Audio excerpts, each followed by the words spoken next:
Alors aujourd'hui, nous lisons le chapitre 4 de la première de Paul à Timothée. On a vu déjà que depuis le tout début, le thème de l'épître, c'est l'enseignement et d'avoir un bon enseignement, ne pas être dans des discours, dans des fables, dans des généalogies sans fin et même ne pas permettre à une femme d'enseigner des choses qui ne sont pas correctes. Je ne permets pas à cette femme d'enseigner, dit l'apôtre Paul. Et ici, nous sommes avec le chapitre 4 et ça commence très fort. Regardez, verset 1er du chapitre 4.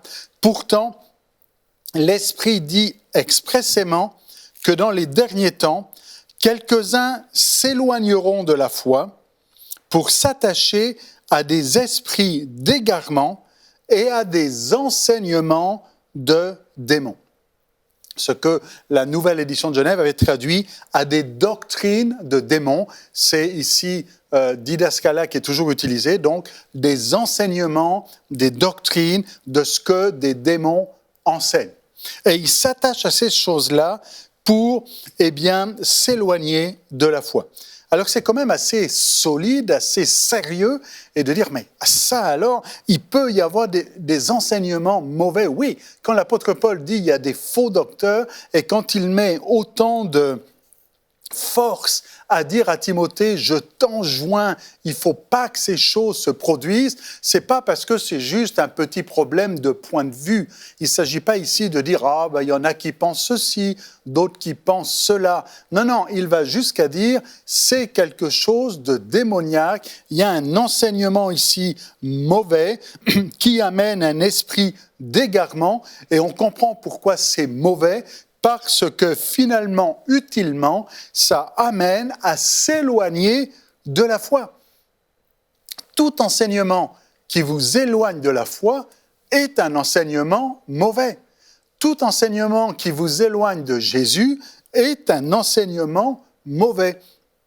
Et l'apôtre Paul dit, l'Esprit nous prévient, l'Esprit dit expressément que dans les derniers temps, et c'est clair que Paul parle à Timothée ici, et lui dit, tu vois Timothée, on est en train de vivre et l'Esprit nous a avertis, et ce qui était vrai à l'époque de Timothée à Éphèse l'est encore pour nous aujourd'hui, et il faut reconnaître que malheureusement, il y a beaucoup d'enseignements qui circulent, des enseignements qui sont complètement farfelus, qui sont complètement creux et vides, et qui ont pour ultime résultat d'éloigner de la foi.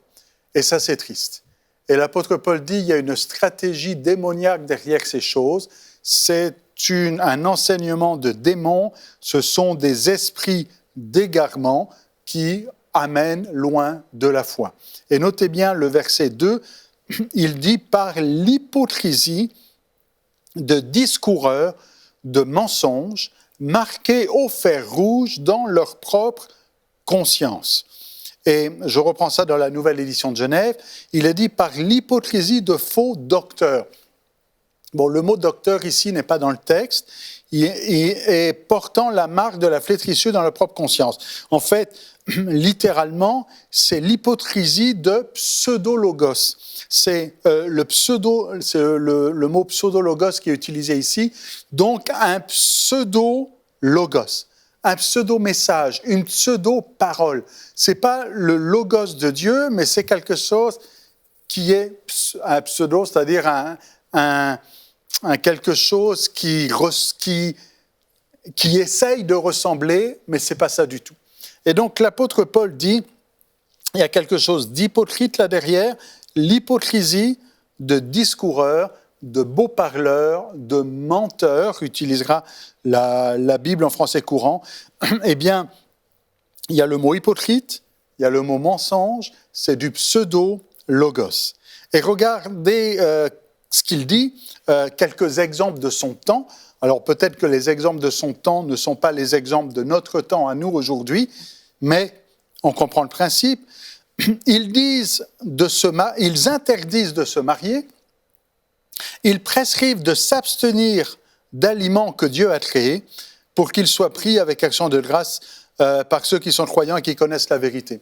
Il donne deux exemples ici. Un, ils interdisent, et j'insiste sur les verbes, ils interdisent de se marier. Peut-être qu'aujourd'hui, il y a d'autres pseudo-enseignants qui vont interdire ceci, interdire cela, interdire encore cette chose ou cette autre chose, et qui vont prescrire de s'abstenir de « ne fais pas ceci, ne fais pas cela, ne touche pas ceci, ne touche pas cela ». Et on est en fait je reprends l'expression que l'apôtre Paul avait utilisée plus tôt, dans ceux qui veulent être des maîtres de la loi et qui ne comprennent pas ce qu'ils disent. Parce que là, quelque part, on a des pseudos qui veulent enseigner un pseudo-enseignement en interdisant, en disant qu'il faut s'abstenir d'eux. Et l'apôtre Paul dit, mais la loi, c'est pas ça. La loi, c'est pour justement ceux qui sont sans loi, qui sont dans le péché, qui sont pécheurs, qui sont infâmes, et il a donné toute une liste de choses quand même très sérieuses là-dedans. Mais le chrétien, lui, il est dans la grâce, dans la miséricorde, la compassion et dans la paix. Et donc ici, on a un thème qui revient très souvent avec l'apôtre Paul, et particulièrement aux Galates, et on le retrouve aux Romains aussi, où on a ce retour à la loi, où l'apôtre Paul dit, il y a un problème ici, quand on veut retourner à la loi, il y a un enseignement de démons. Alors je relis la phrase. Il y a quelques-uns s'éloigneront de la foi pour s'attacher à des esprits d'égarement, à des enseignements de démons, par l'hypocrisie de discoureurs de mensonges marqués au fer rouge dans leur propre conscience. Et le mot conscience ici, ce n'est pas la première fois que l'apôtre Paul l'utilise. Et l'apôtre Paul dit que dans leur conscience, ils sont marqués au fer rouge. Le mot grec utilisé, c'est cautérisé. C'est celui qui a donné cautérisé en français. Ils ont été comme cautérisés. Et quand on est cautérisé dans cette opération aujourd'hui, quand on va cautériser une blessure, en fait, on va brûler et quelque part brûler les terminaisons nerveuses qui vont devenir insensibles. Alors c'est un premier sens, et de dire qu'ils sont tellement cautérisés que leur conscience ne réagit plus. D'autres vont dire, mais peut-être que l'apôtre Paul ici fait référence aussi à une marque, vous savez, un peu comme dans un temps où un maître pouvait mettre une marque sur un individu pour dire qu'il appartient, et de dire ici, ils ont cette marque de mensonge à l'intérieur de leur propre conscience. Ils interdisent il ne faut pas faire ceci, il ne faut pas faire cela. Et l'apôtre Paul dit, mais la bonne nouvelle, c'est tout le contraire. Il dit au verset 4, « Or, tout ce que Dieu a créé est bon. » Et le mot « bon » ici revient beaucoup de fois dans l'épître de Paul à Timothée, que ce soit la première ou la deuxième, le bon, c'est ce qui est bon. Eh bien, il dit, ce que Dieu a créé est bon. Et rien n'est à rejeter. Sois pas dans « rejette ceci, fais pas ceci, fais pas ceci, fais pas cela », mais rien n'est à rejeter pourvu qu'on le prenne avec action de grâce et qu'on sache voir la grâce et la bonté de Dieu au travers de ces choses-là, car tout est consacré par la parole de Dieu et la prière.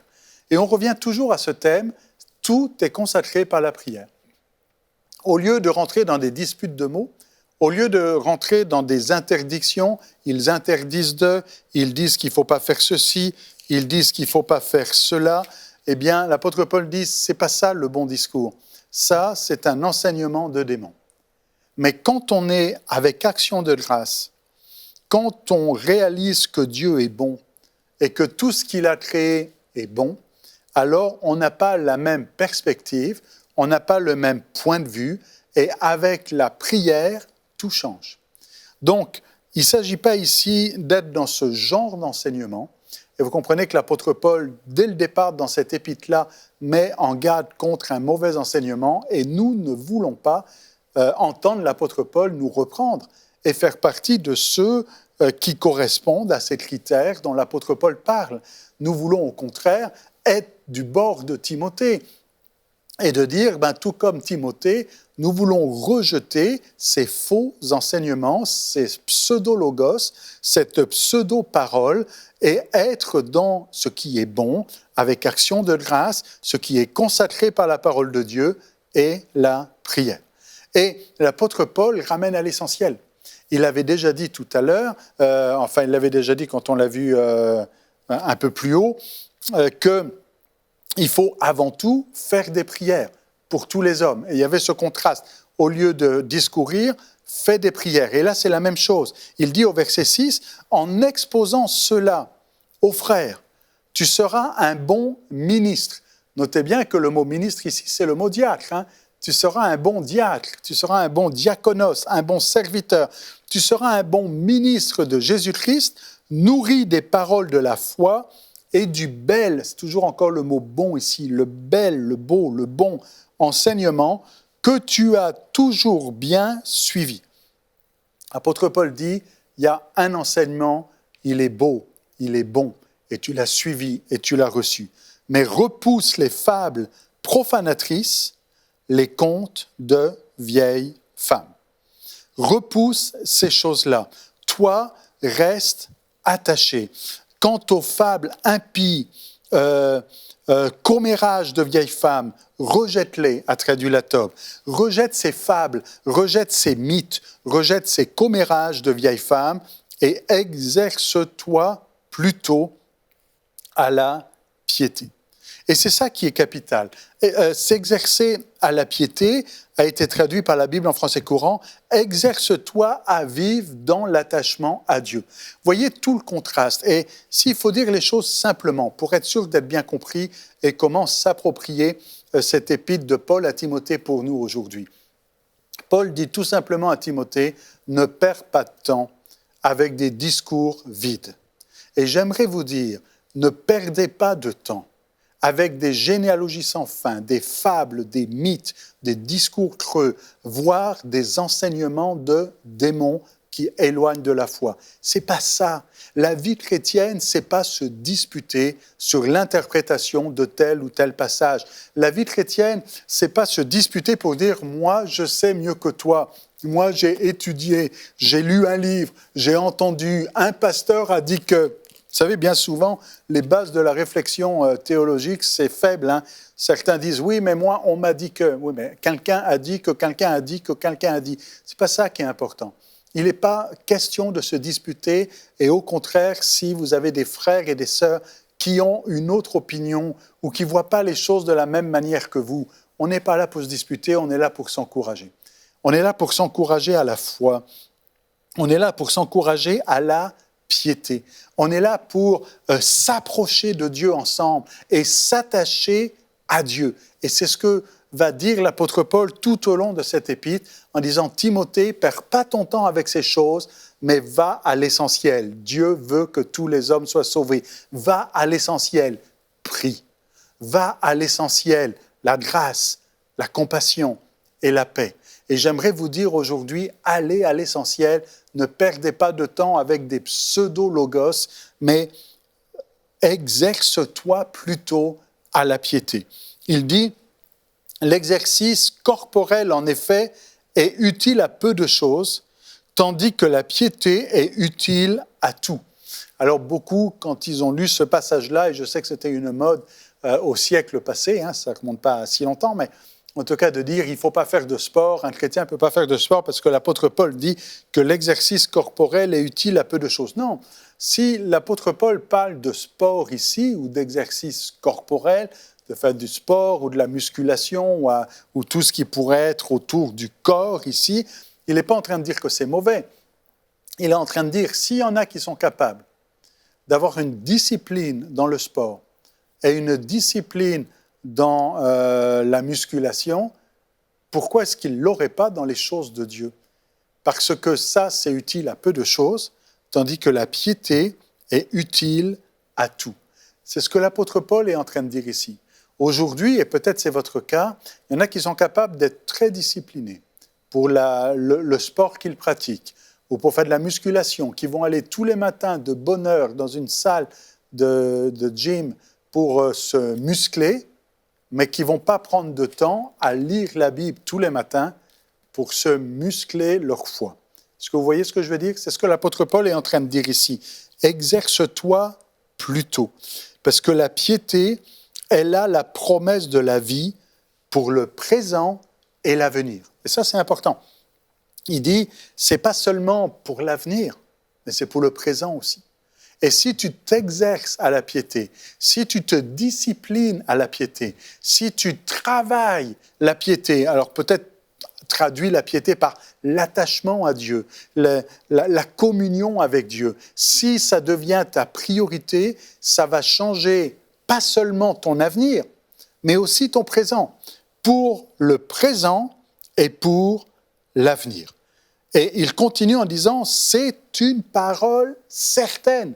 Et pourquoi est-ce qu'il utilise ce mot-là? Pour dire, mais c'est la base, c'est fondamental, c'est assuré, c'est certain. C'est une parole certaine et digne d'être pleinement accueillie. Notez bien qu'il dit, n'accueille pas les enseignements de démons, mais accueille cette parole. C'est que cette parole, elle est fiable, elle est sûre, elle est vraie, elle est certaine et digne d'être pleinement accueillie. Si nous nous donnons de la peine et si nous luttons, notez bien, peiner, lutter, ce n'est pas des mots qu'on aime, mais c'est pourtant ça qui est important. L'exercice corporel, c'est aussi peiner et c'est lutter. Mais si nous nous donnons de la peine et si nous luttons, c'est parce que nous avons mis notre espérance dans un Dieu vivant qui est le sauveur de tous les humains. C'est la 3e fois que Dieu est présenté comme sauveur, et en particulier des croyants. Et il dit, voilà ce que tu dois enjoindre et enseigner. Ne rentre pas dans des discours inutiles, ne rentre pas dans des enseignements futiles, mais voilà ce que tu dois enseigner. Que Dieu est le sauveur de tous les humains et qu'il faut se donner de la peine et lutter parce qu'on a une espérance. Christ, notre espérance. C'était le tout début de l'épître. Et qu'on doit mettre les bonnes choses à la bonne place. La priorité, c'est la piété, c'est la communion avec Dieu, c'est la sanctification, c'est cet attachement à Dieu plutôt que les fables, plutôt que les mythes, plutôt que les doctrines de démons. Reste attaché à Dieu.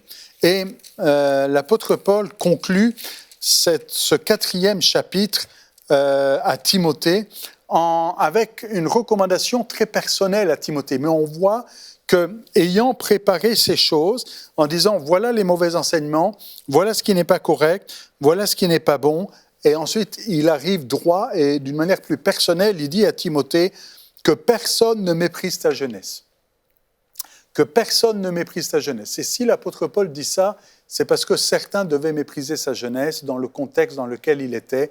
Et Paul dit à Timothée, ne te fais pas marcher sous les pieds. Ce n'est pas parce que tu es un jeune pasteur que tu n'es pas un homme de Dieu. Tu es un homme de Dieu. Tu as reçu par l'imposition des mains des anciens quelque chose de spécial. On va y revenir. Mais personne ne méprise ta jeunesse, mais sois pour les croyants un modèle.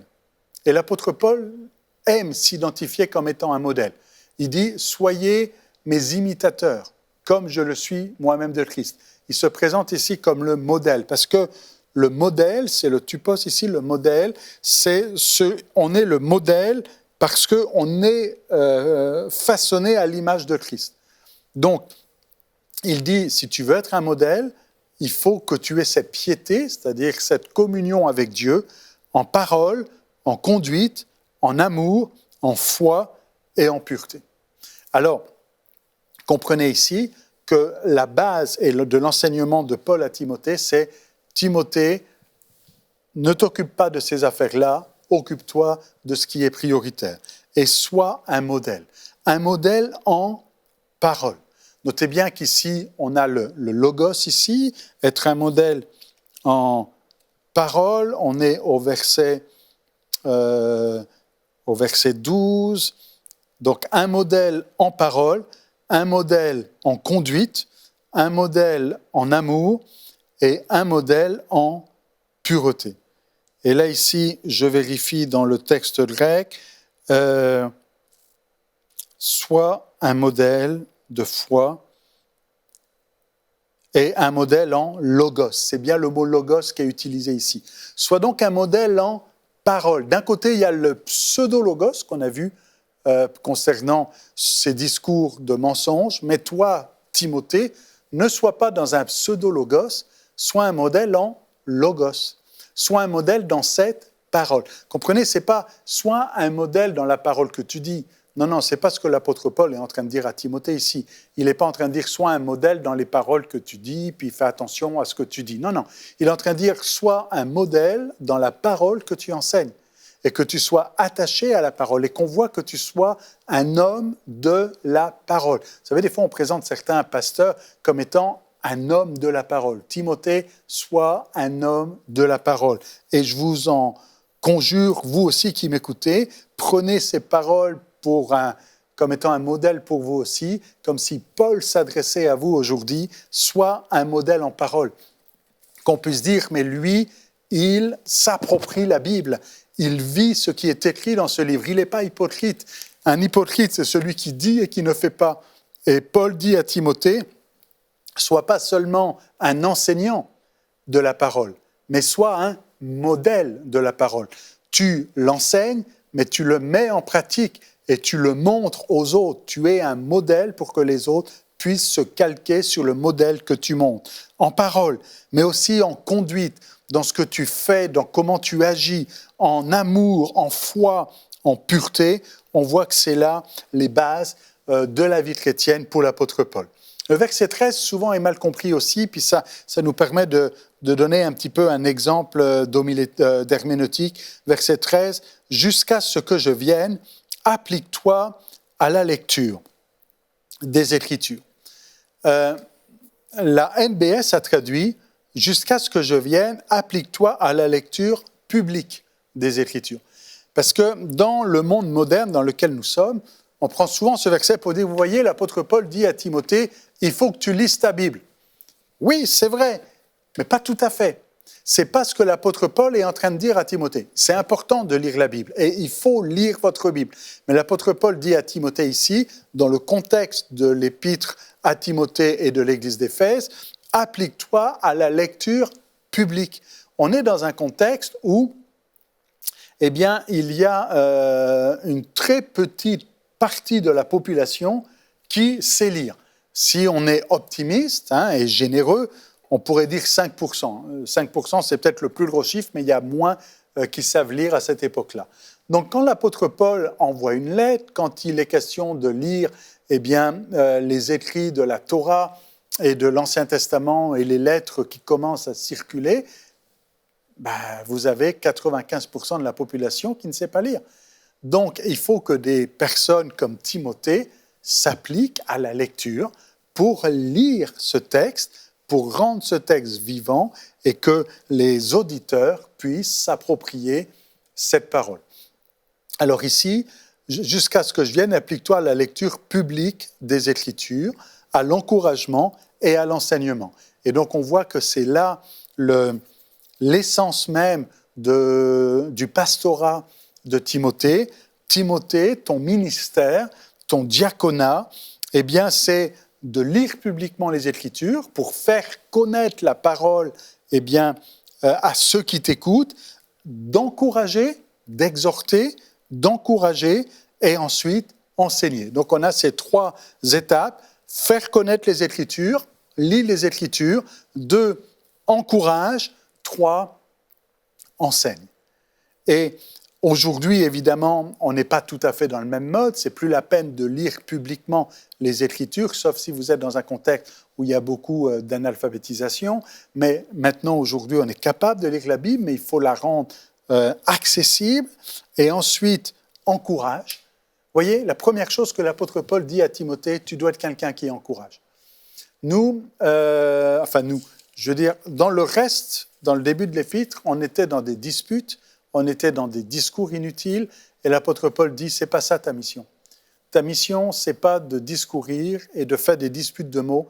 Ta mission, c'est d'encourager, et ta mission, c'est d'enseigner. Ne néglige pas le don de la grâce qui est en toi et qui t'a été accordé par un message de prophète avec l'imposition des mains du collège des anciens. Donc on voit que Timothée a reçu quelque chose de spécial. Et l'apôtre Paul dit, ne néglige pas ces choses. Et c'est vrai pour Timothée, mais c'est peut-être vrai pour plusieurs qui nous écoutent aujourd'hui. Ne néglige pas ce que Dieu t'a donné. Quelque chose de spécial qui t'a été donné par un message de prophète, par une prophétie, par l'imposition des mains du collège des anciens. Et l'apôtre Paul dit, garde ces choses, ne les néglige pas. Négliger, ça veut dire ne plus les considérer. Et il dit, mais resserre ces choses sur ton cœur, prends-en soin. Il dit, au contraire, prends cela à cœur, sois tout entier à la tâche, afin que tes progrès soient manifestes pour tous. Alors, j'aimerais vous faire cette même recommandation comme si l'apôtre Paul s'adressait à vous. Et c'est ça un petit peu toute la beauté de la Bible, c'est que l'apôtre Paul, en fait, écrit à quelqu'un d'autre que vous. Il écrit à Timothée. Timothée qui est bien loin aujourd'hui et qui est plus à Éphèse depuis longtemps. Et pourtant, cette lettre qui s'adresse au jeune pasteur Timothée vient nous parler à nous aujourd'hui. Alors l'apôtre Paul disait quelque chose à Timothée, c'était vrai pour lui, pour son contexte, pour son Église, pour l'Église d'Éphèse, mais ça devient vrai pour nous aujourd'hui. Et peut-être que d'une manière particulière, le Saint-Esprit veut parler à plusieurs aujourd'hui et dit « Ne néglige pas ce que le Seigneur t'a donné par grâce. » Il y avait peut-être une prophétie, un message de prophète, par l'imposition des mains du collège des anciens, et dit « Prends ces choses à cœur. » Négliger et prendre à cœur, c'est en opposition. Alors, ne néglige pas, au contraire, prends à cœur. Prendre à cœur, ça veut dire être passionné. Ça veut dire c'est ma priorité. Je prends à cœur ces choses. J'ai à cœur de... C'est pas je le fais à contre-cœur. C'est l'opposé. C'est au contraire de dire je prends ces choses à cœur, je mets mon cœur pour mettre en œuvre ce que le Seigneur a mis dans ma vie et que tes progrès, pas seulement à Timothée, mais à vous aussi qui m'écoutez, que tes progrès soient évidents, soient manifestes pour tous. Et il conclut le chapitre en disant « Veille sur toi-même et sur ton enseignement. » Voyez, il ne dit pas « Veille sur ton enseignement premièrement et ensuite sur toi-même. » Il dit « Veille premièrement sur toi-même et deuxièmement sur ton enseignement. » Parce que si tu enseignes et que tu ne veilles pas sur toi-même, tu deviens un hypocrite. Si tu enseignes les choses que toi-même tu ne fais pas. Alors, veille sur toi-même et sur ton enseignement. Et l'apôtre Paul continue en disant « Demeure dans tout cela ». Ce n'est pas juste « passe de temps en temps », mais demeure dans ces choses. Il faut que tu restes dans cette recommandation. Tu veilles sur toi, tu veilles sur ton enseignement, car en agissant ainsi, tu te sauveras toi-même et ceux qui t'écoutent. Et c'est la clé. L'apôtre Paul dit, Dieu veut que tous les hommes soient sauvés. Alors si tu veux sauver et amener tous ces hommes au salut que Dieu veut pour eux, eh bien tu n'es pas dans les faux enseignements, tu n'es pas dans les discours inutiles, tu es dans la prière, la grâce, la compassion et la paix. Et encore maintenant, tu veilles sur ton enseignement, sur toi-même en premier, sur ton enseignement. Et c'est alors que tu pourras rentrer dans ce ministère pour le salut de ta génération. Alors voilà pour ce chapitre 4. On se retrouve demain pour le chapitre 5 de la première à Timothée.